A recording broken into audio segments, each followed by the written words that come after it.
Now let's talk a little bit about the camera's buttons, plugs, and so forth, okay?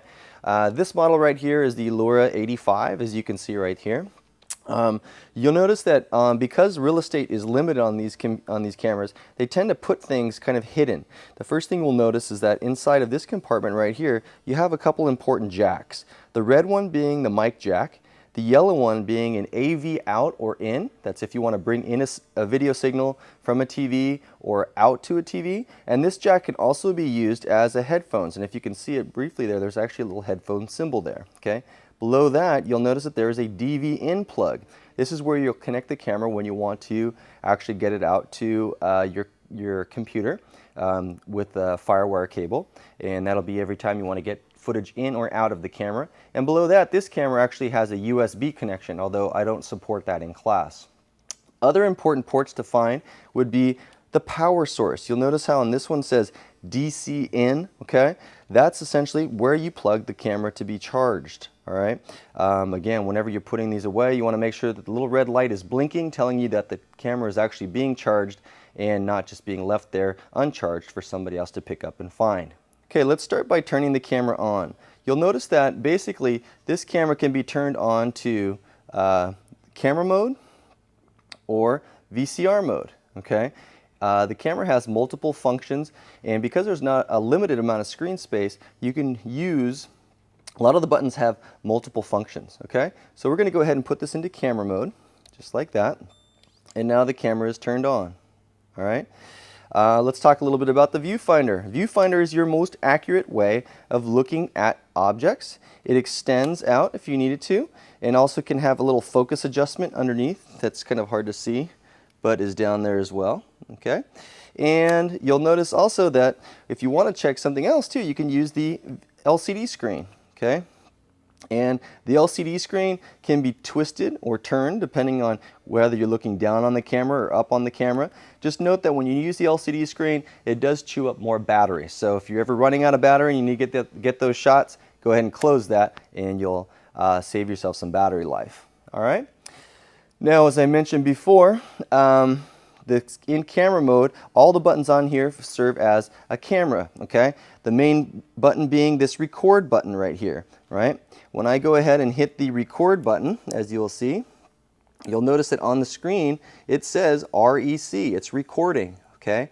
Note that there's usually about a second delay there between when you actually hit record and it actually starts to record. So you want to make sure that you give yourself a little bit of time by saying, you know, stand by in the set, rolling tape, give it a second in your head, then call action, okay? I push the same button again and it stops, okay? And that's simply, I've just created a recording that's a capture of time and space, all right? Be careful as you're doing your recordings that if you fast forward or rewind to watch a clip, that you don't leave spaces of blue in your recording. One tool that can help you eliminate that is what's called the record search features, which is right up over here.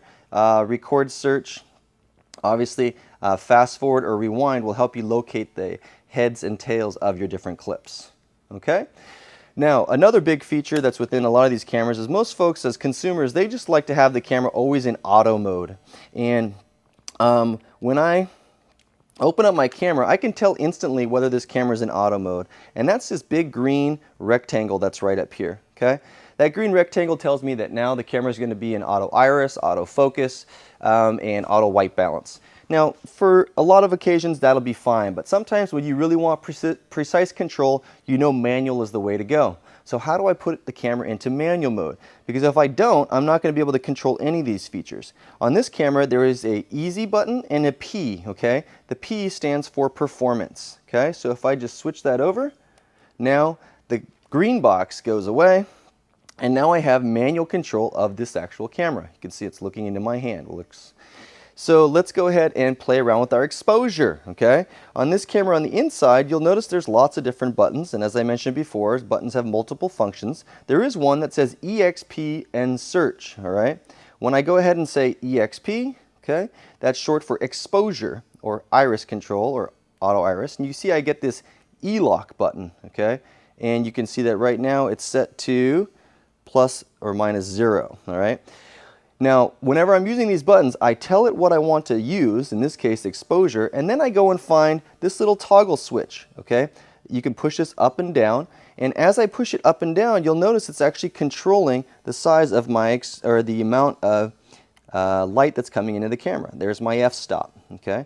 So that would be overexposed, going down to negative is underexposed, all right?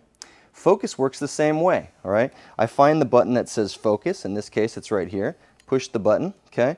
And now you'll notice I've got this little letters on the lens that say MF for manual focus, and I can go ahead and change the focus and make something blurry or clear. So you can see in my hand now is overexposed and blurry. Okay, but that's essentially how you control those individual buttons. We also have on the very top of the camera a zoom control, W for wide, T for tight, okay? And that again will adjust the edges of our shot so that we can get some interesting looking camera work, okay? These are touch sensitive, so when you push on them really hard, they go very quickly. When you push on it softly, it goes soft, all right? Now, one of the areas that's the most vulnerable for a camera is when you're ejecting and putting in tape, okay? So when I pop this open, you'll notice that I heard a little bell ring, and now the mechanism pops out of it by itself, okay? You'll notice that here I have a tape already in the camera, and I pop it out. The holes on the tape actually go towards the body, okay? So now if I slide this in, you should never force the tape in. It should just slip in just like that. And I never want to push it down, okay? All I'm going to do is hit this little push sign that's right over here and push it in sideways, and then you'll note it goes down by itself, okay? Once it's secured in, then you can close this gate and you're ready to start shooting, all right? Again, taking it out, just pull it open. It pops up by itself. Wait for it, comes up, grab your tape, and you're good to go. Close it like that, and it goes down by itself, and you're off. Now, one of the last things you can look for in some of these cameras to get into some of its more different features is the menu button that's right up over here. Okay, they're in different places on different cameras, but when I click menu, okay, it gives me some options inside my viewfinder. I'm going to use that scroller to kind of look at some different things. For instance, there's a digital effects setup where you can play around with, you know, different types of digital effects that are within camera. Okay, if I hit the menu button, I'll pop back out.